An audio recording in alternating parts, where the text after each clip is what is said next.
ఇప్పుడు 14 నెలలు దాటిపోయింది కాంగ్రెస్ అధికారంలోకి వచ్చి. నార్మల్‌గా గ్రామాల్లో ఉన్నటువంటి రచ్చబండల దగ్గరికి నేను వెళ్ళిన స్వయంగా. మైక్ పట్టుకొని నేను వెళ్ళినప్పుడు వాళ్ళు కొన్ని విషయాలు చెప్పారు నాకు.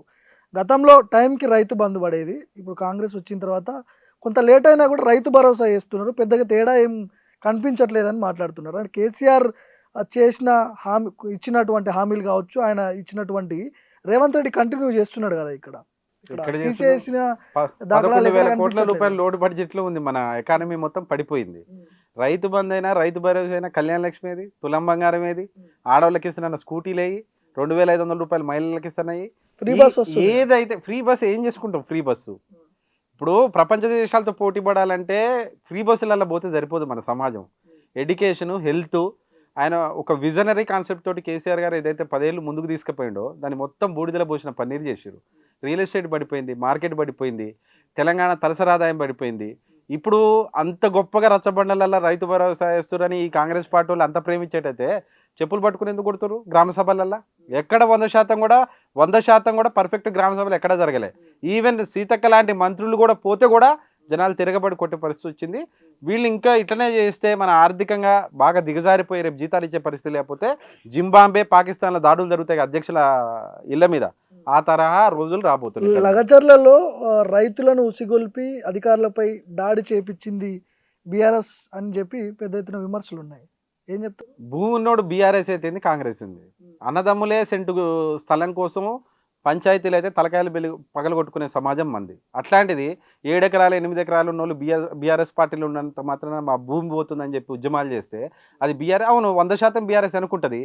ప్రజలకి నష్టం జరిగేటప్పుడు, వాళ్ళ భూమి గుంజుకునేటప్పుడు నువ్వు నీ అన్నదమ్ముల కోసం, కాంట్రాక్టుల కోసం ఫార్మా కంపెనీలు పెడతానని చెప్పి సాగు భూములనే బీడు భూములు అని చెప్పినావు. తీరా చూస్తే కేసీఆర్ కూడా దాదాపు 12,000 ఎకరాలు ఏమో ఫార్మా కంపెనీల కోసం సేకరించి పెట్టిండు. ప్రజల్ని మెప్పించి ఒప్పించి వాళ్ళకి సరైన పరిహారాన్ని అందించి ఒక చిన్న ల్యాండ్ ఆర్డర్ డిస్టర్బెన్స్ లేకుండా వాళ్ళకి ఏదైతే కోల్పోతారో దానికి సమాన స్థాయిలో జరిగేటటువంటి ఫలితాన్ని మళ్ళీ పూడ్చి ఆయన భూములు చేసిండు. వీళ్ళది అట్లా కాదు. ఆయన బెదిరించి గుంజుకున్న దాఖలాలు ఎక్కడ కనపడట్లేదు కదా. బెదిరించి భూములు గుంజుకున్నాయి పోతే తెలుస్తుంది. లగచర్ల కలెక్టర్ని తట్టడానికి ఎందుకు పోయి జనాలు? అంత మంచిగా నువ్వు భూసేకరణ చేసినప్పుడు కలెక్టర్ తలకాయలు పలగొట్టాల్సిన అవసరం ప్రజలకేం వస్తుంది? పబ్లిక్ సర్వెంట్లు కదా వాళ్ళు పోయిన కాడనే నీకు తలకాయలు పలగొట్టే పరిస్థితి ఉంటే రేవంత్ రెడ్డి ఒక వితండవాదం మూర్ఖత్వంతో చేసే పనులు, ప్రజల అభిప్రాయాల మీద కానీ ప్రజా విలువలకు కానీ గౌరవించే వ్యక్తి కాదు. ఆయన కేసీఆర్ ఏం చేస్తే దానికి యాంటీగా చేయాలనే వింతపోకల్లో పోతుంది. కానీ ఆయన చేసిన దాన్ని మంచిని పట్టుకొని దాన్ని మరింత ముందుకు తీసుకుపోయి నేను కూడా చరిత్రలో నిలబడదామనే ఆలోచన ఆయనకి లేదు. కాబట్టి ప్రజలు ఏ అంశం పట్టుకున్నా తీవ్రమైన నైరాశ్యంతో ఖచ్చితంగా కూడా ఉరికిచ్చి భూమి విషయంలో కావచ్చు, కంపెనీల విషయంలో కావచ్చు, నీకు ప్రజా సంక్షేమ పథకాల విషయాలు కావచ్చు, దేంట్లో అయినా కాంగ్రెస్ పార్టీ ఘోర పరాభవం తప్పదు. బుక్ లో ఎవరెవరి పేర్లు ఉండే అవకాశాలు ఉన్నాయి? ఎవరు పరిదాటి ప్రవర్తిస్తారో వాళ్ళందరి పేర్లు పింక్ బుక్ లోకి వస్తాయి. మంత్రులు కంటే కూడా రాజకీయ నాయకులు వస్తుంటారు పోతుంటారు ఏదని చెప్తుంటారు.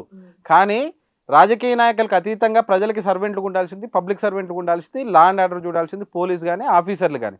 అధికారులు రాజకీయ నాయకుల యొక్క అండదండలతోటి రెచ్చిపోయేటటువంటి వాళ్ళు ప్రధానంగా పింక్ బుక్లోకి వస్తారు.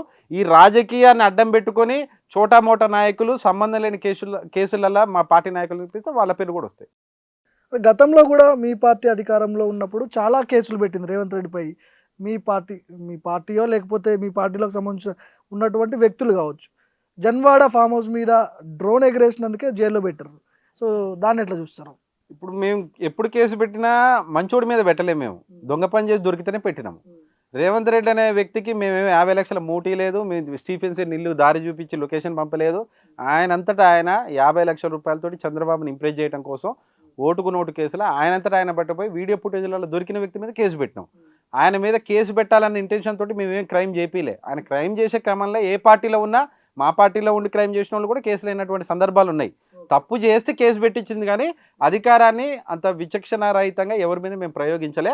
ఇప్పుడు ప్రయోగించే ప్రయత్నం వాళ్ళు చేస్తారు కాబట్టి ప్రయోగించిన వాళ్ళు కూడా మేము ఒప్పుకునే పరిస్థితి ఉండదు. మొత్తానికి రివెంజ్ పాలిటిక్స్ అనుకోవచ్చా వీటిని? అంటే ఎవరు అధికారంలో ఉంటే వాళ్ళ కోర్టులో బాల్ ఉంటారా? రివెంజ్ అంటే మేము ఎప్పుడు చేయలేదు కదా.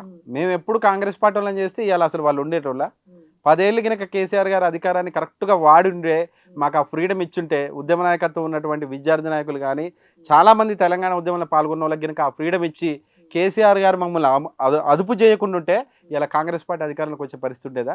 కానీ కాంగ్రెస్ ఆ విచక్షణ కోల్పోయింది. ప్రజలకి ఏమని జరగాలన్న కంటే కూడా వ్యక్తిగత కక్షల మీద, రాజకీయ కక్షల మీద కేసులు పెట్టించే ప్రయత్నం చేస్తుంది కాబట్టి దాని మీద తీవ్రం కట్టింది. బీఆర్ఎస్ లో 3 గ్రూపులు ఉన్నాయని చెప్పి అంటున్నారు. కేటీఆర్, హరీష్, కవిత. 30 గ్రూపులున్నా అందరు కేసీఆర్ గారి నాయకత్వంలో పనిచేస్తాం. అందులో మాత్రం ఏ గ్రూప్ ఇంతకి? కేసీఆర్ సార్ గ్రూపే. కేసీఆర్ సార్ గ్రూప్ లో ఎమ్మడి కనిపిస్తుంది, కవితకి ఎమ్మడి కనిపిస్తుంది. 100% కవితకు కూడా కేసీఆర్ గారి రాజకీయ వారసత్వానికి మేము ఖచ్చితంగా స్వాగతిస్తాము. ఆమె కూడా ప్రజల పక్షాన పోరాడే క్రమంలో కవితక్కతో 100% కూడా పనిచేస్తాము. కవితక్క ఎవరు తీసుకునే విధంగా బీసీలకు సంబంధించి అతిపెద్ద ఉద్యమాన్ని తీసుకుంది. ప్లస్ అందరికీ లేనటువంటి ఏనాడు మాట్లాడలేదు. అధికారంలో ఉన్నప్పుడు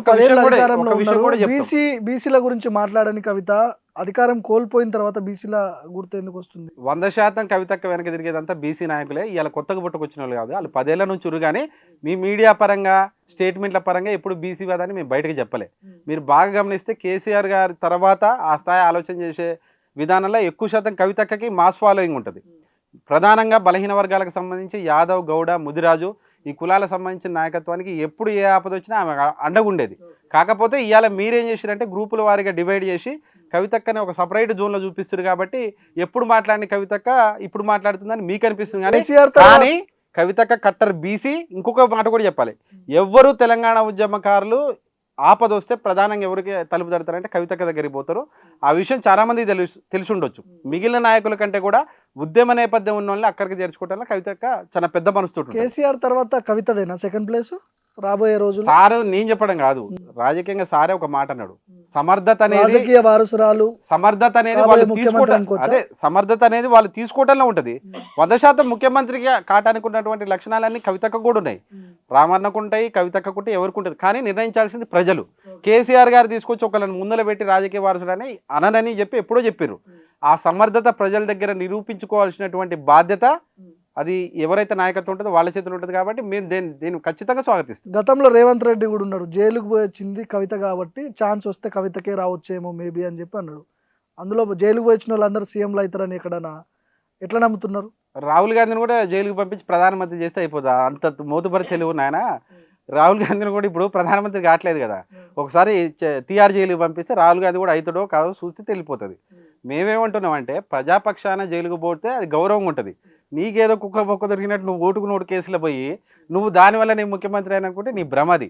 గతంలో గాంధీజీ కానీ నెల్సన్ మండేలా కానీ జైలుకు పోయారంటే ఒక విధానంతో పోయారు, ఒక సిద్ధాంతం పోయారు. మా పార్టీలో ఉన్న నాయకులు ఉద్యమాలు చేసిపోయారు. కానీ రేవంత్ రెడ్డి ఎటకారం ఎట్లుంటుంది అంటే వేరే రకంగా మాట్లాడే అంశం ఉంటుంది. కాబట్టి మాట్లాడేటప్పుడు నీ పార్టీలో ఉన్న వాళ్ళు కూడా ఎవరెవరు జైలు పోయారు అది కూడా నువ్వు కూడా చూసుకుంటే మంచిగా ఉంటుందని మేము అంటున్నాం. ఓకే, కౌశిక్ రెడ్డి కావచ్చు, కొంతమంది నాయకులు బ్లాక్ బుక్ అని కొంతమంది ఉంటారు, పింక్ బుక్ అని కవిత అంటుంది. ఏంటి బుక్ల రాజకీయాలు ఏంటి? రివెంజ్ పాలిటిక్సే కదా ఇవి. రివెంజ్ ఏం కాదు, పరిధి దాటి ప్రవర్తిస్తున్నటువంటి అధికారులు రాజ్యాంగబద్ధంగా వ్యవహరించాల్సినటువంటి ఎవరైతే అధికారులు ఉన్నారో వాళ్ళు రాజ్యాంగ విరుద్ధంగా ప్రవర్తిస్తూ ప్రజలని ఇబ్బంది పెట్టే పరిస్థితులు, మా కార్యకర్తలను ఇబ్బంది పెట్టే పరిస్థితులు చేస్తే పింక్ బుక్ అయినా, బ్లాక్ బుక్ అయినా, రెడ్ బుక్ అయినా, ఏ బుక్ అయినా 100% కూడా మీరు ఒక పద్ధతి దాటంలో మాత్రం ఖచ్చితంగా కూడా మా విధానంలో మేము కూడా చేస్తాం. రైట్, మీది కోదాడ నియోజకవర్గం, అక్కడ ఎట్లా ఉంది పరిస్థితి? కాంగ్రెస్ ఎమ్మెల్యేగా గెలిచారు ఉత్తమ్ పద్మావతి గారు, ఎట్లా నడుస్తుంది పాలన? అది ఇప్పుడు మనం కోదాడ పోయి మీరే మైకు పట్టుకొని రచ్చబండల దగ్గరికి పోతే ఎంత అద్భుతంగా ఉంది అనేది ప్రజలు చెప్తారు. మార్పు వచ్చింది అంటారు కదా. అదే మీది కూడా కోదాడే కాబట్టి మీరు కూడా ఒకసారి మైకు పట్టుకొని ఈ సంవత్సర కాలంలో కోదాడ నియోజకవర్గ ప్రజలు ఎంత హాయిగా ఉన్నారు, ఎంత మార్పు వచ్చింది, ఎంత ఆనందంగా ఈ కాంగ్రెస్ ప్రభుత్వంలో ఎగిరి గంతులేసారు అనేది మనం ప్రజల దగ్గరికి పోతే వాళ్ళే చెప్తారు. ఒక కోదాడనే కాదు, తెలంగాణ రాష్ట్ర వ్యాప్తంగా ఎక్కడ కూడా రైతులు కానీ, కార్మికులు కానీ, కర్షకులు కానీ, వ్యాపారాలు చేసుకునే వాళ్ళు కానీ, ల్యాండ్ ఆర్డర్ కానీ విపరీతమైన క్రైమ్ రేట్ పెరిగిపోయింది. పోలీసులు కూడా ఎవరైతే వాళ్ళ ట్రాప్లో పడిపోయి ఆ మంత్రుల కింద వాళ్ళ కింద వీళ్ళ కింద చెప్పిన పని చేసే పనులు ఉండరు. కానీ ప్రజాపక్షంగా అయితే ఎక్కడ కూడా ఉన్నట్టు కనపడట్లే. రాబోయే ఎన్నికలలో, గ్రామ పంచాయతీ ఎన్నికల్లో కూడా అది తేలిపోతుంది మనకి. ఎక్కడ అంటే స్థానిక సంస్థలలో ఎక్కడైనా ప్రజా తీర్పు అనేది కాంగ్రెస్ పార్టీకి ఎట్లా ఉందనేది మనకు అర్థమైపోతుంది. ఓకే, చివరిగా చెప్పండి, ఏం చెప్పదలుచుకున్నారు? మీ పార్టీ నుంచి కేసీఆర్ ఎంట్రీ ఎట్లా ఉండబోతుంది? ఎంట్రీ ఇచ్చిన తర్వాత ఎట్లాంటి పరిణామాలు ఉంటాయి? కేసీఆర్ గారి కోసం ప్రజలు విపరీతంగా 14 నెలల నుంచి కళ్ళు కాయలు కాసే విధంగా ఎదురు చూస్తున్నది అయితే వాస్తవం. ఖచ్చితంగా కూడా కేసీఆర్ గారి వచ్చిన తర్వాత కాంగ్రెస్ ప్రభుత్వం అనేది ఉక్కిరి బిక్కిరి కావటం ఖాయం. 100% కూడా ఆయన రాక కోసం తెలంగాణ ప్రజలు, రైతులు, యావత్ మహిళలు, కార్మికులు కర్షకులకు ఎదురు చూస్తారు. ఆయన వచ్చిన తర్వాత ప్రజా సమస్యలపైన అప్పుడైనా కనీసం కాంగ్రెస్లో చిన్న కదలిక వస్తుంది అనేది ప్రజల అభిప్రాయం ఉంది. 100% కేసీఆర్ గారు ఆ ప్రజలకి సంబంధించినటువంటి ఒక దీర్ఘకాలికమైనటువంటి ప్రణాళికతోటి రాబోతున్నారు. ఒక్కసారి ఆయన అడుగుపెట్టిన తర్వాత ఈ కాంగ్రెస్ ఉక్కిరిబిక్కిరి కావటం ఖాయం. వాళ్ళని ఊపిరి కూడా మెసలకుండా ప్రజాపక్షాన పోరాటం చేసే వరకు, వాళ్ళు ఇచ్చిన హామీలు అమలు చేసే వరకు కూడా వాళ్ళ వెంట పడతాం.